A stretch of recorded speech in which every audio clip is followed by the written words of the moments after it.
gegin. Today I'm going to be cooking with fantastic PGI Welsh Lamb. Dwi'n defnyddio cig oen o Gymru wedi'i brynu gan y cigydd lleol.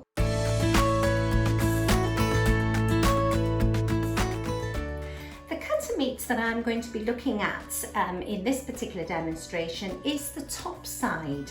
Now this top side is actually from the leg of lamb. This top side muscle is often cut down into steaks, and that's what I've got here, these lovely leg steaks. The leg steaks as well were actually tasted and tested as part of the Welsh Lamb Meat Quality project, together with the loin and also the chump.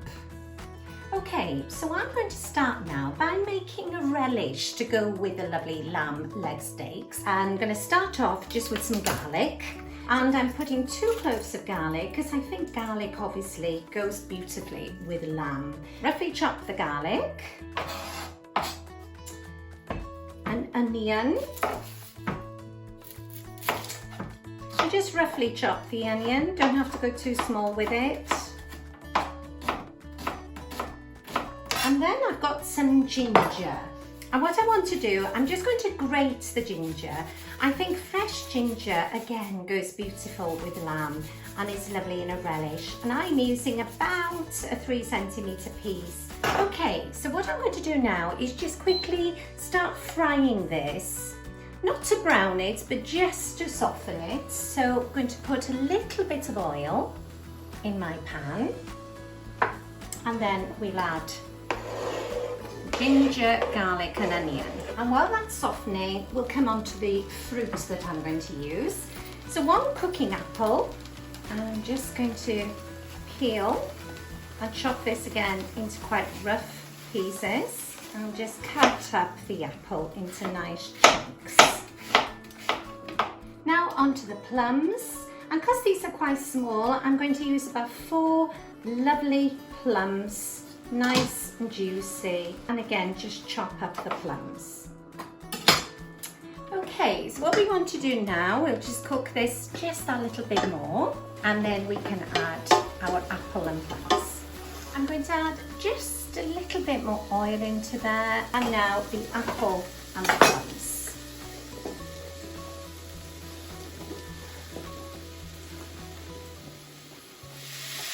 Okay, now that's fried for a few minutes. What I'm going to do now is just add some sugar into there.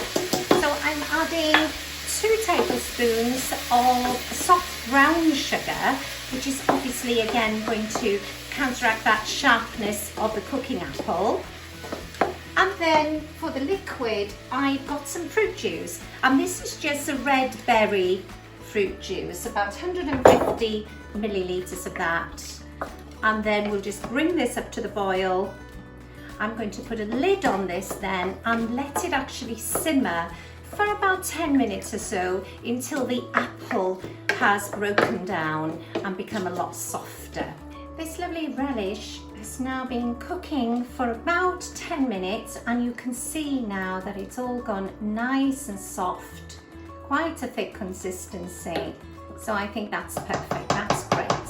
Right, so I'm now going to start frying the meat. Okay, so I'm going to get my pan really nice and hot. That's obviously very important because what we want to do is quick fry these. So hot pan, hot oil, and it's just going to have a few minutes each side cooking.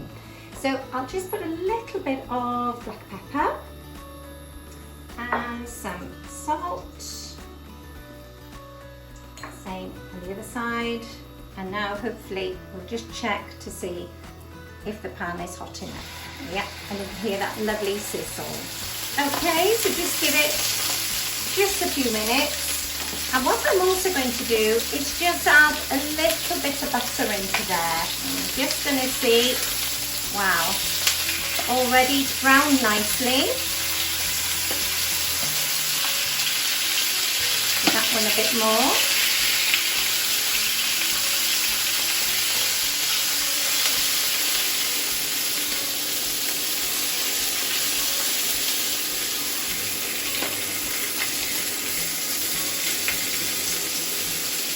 Okay, these have been cooking now for a few minutes each side, and what I'm going to do is just let them rest in the pan.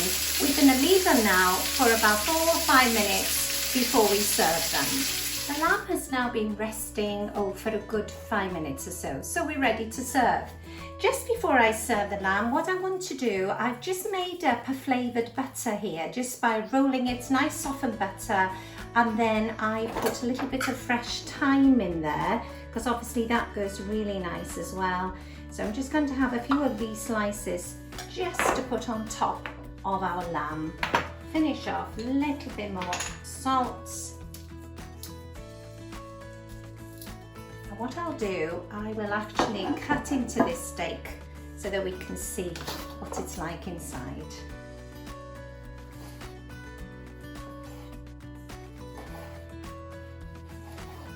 That's been cooked, really nice pink lamb, and just top it off with a little bit of the butter. So there we have lovely Welsh lamb, the top side leg steaks, just very quickly pan fried, served with a fruity relish and some greens.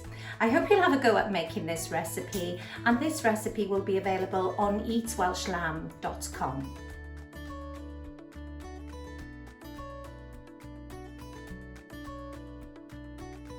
Today I'm going to be cooking with fantastic PGI Welsh lamb, and what I'm going to make are Welsh lamb Wellingtons.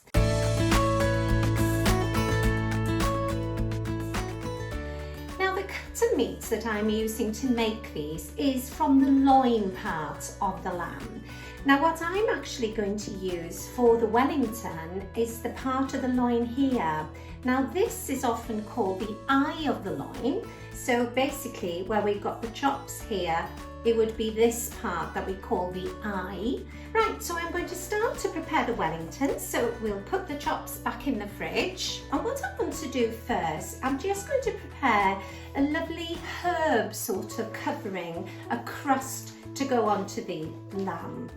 And I'm using a nice mixture. I've got fresh thyme here and also some rosemary. And obviously these herbs complements the flavour of the lamb beautifully. Okay, and I'm just going to now roughly chop up the herbs. Okay, so I'm going to place the herbs just on a plate, because we're going to coat these lovely fillets now. And what I'm going to do as well is put quite a lot of black pepper and little bits of salt. And then just going to coat the lovely loins. And what I want to do now is actually just sear the lamb. Now that means really just very quickly frying this, because what I don't want is to start cooking the lamb really, but I want a nice hot pan so that I can very quickly just colour the lamb a little bit. And now I'm just going to pop the lamb into the pan. I'm just going to give it a couple of minutes now just to brown. And you see that it doesn't need long at all, just to start colouring nicely. Also, just make sure that you coat the sides, so you see the sides as well, and both ends. Okay, and that's enough cooking at this stage. So what I'm going to do now is just remove the loins, and then we'll just put them to one side. So what I want now is just for these to cool a little bit. And while we're waiting for them to cool down, we can go on to actually make the filling for our Wellington. What I'm using first are 2 cloves of garlic, which I'm just going to crush. Okay, so just roughly chop the garlic. I'm now going to use quite a large bunch of lovely spring onions, which have just been washed and topped, just the top and the base cut off. And just cut these up fairly small. And then just cut them up a little bit finer. And what I'm going to do, I'm just going to pop them into the frying pan.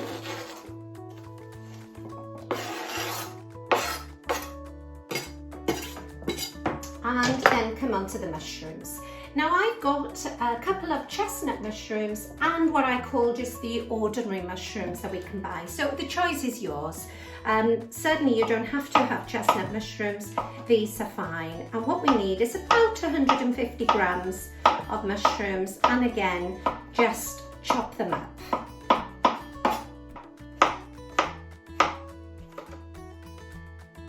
And then just chop them up just that little bit finer. Okay, so our mushrooms are now ready, and I'm just going to add them into the pan. And what we want to do now is just fry this to get the water as well out of the mushrooms and the spring onions. So I've added a little bit of extra oil and just fry this now for about 4 to 5 minutes. Now that this is reduced a little bit, I'm just going to add just a good splash of white wine. If you don't want to use white wine, you could just put a little bit of a vegetable stock in there. And again, bring it back to the boil, and we want this now to reduce and dry up a bit. Okay, so the liquid has now evaporated, and I'm left with a much drier now mushroom and spring onion mixture. So I'm going to turn that off. And then what we need to do is just cool this down quickly. So the best way is actually just to spread it out on a tray or on a plate and give it a couple of minutes just to cool down. Now we come on to the pastry, which is obviously a key part of Wellington. And I'm using shop-bought puff pastry for this. So this has been out of the fridge for about 30 minutes, and then I'm just going to roll it out to make the Wellington. Okay, so I'm now ready to assemble the Wellingtons. And what I'm going to do now, this is cooled nicely, so I'm just going to put about half of it in the centre of one of the pastry, and then the remaining.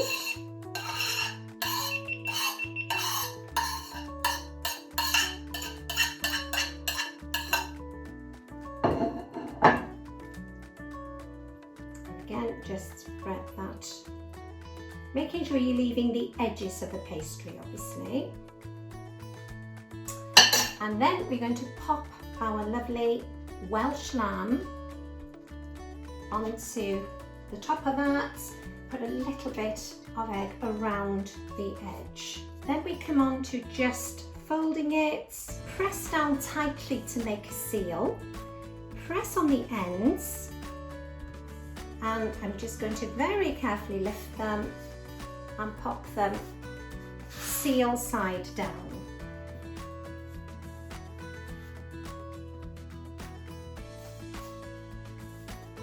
Yeah, and then what I'm going to do now, just with a sharp knife, I'm just going to do little lines along the top, but not going in very deep at all.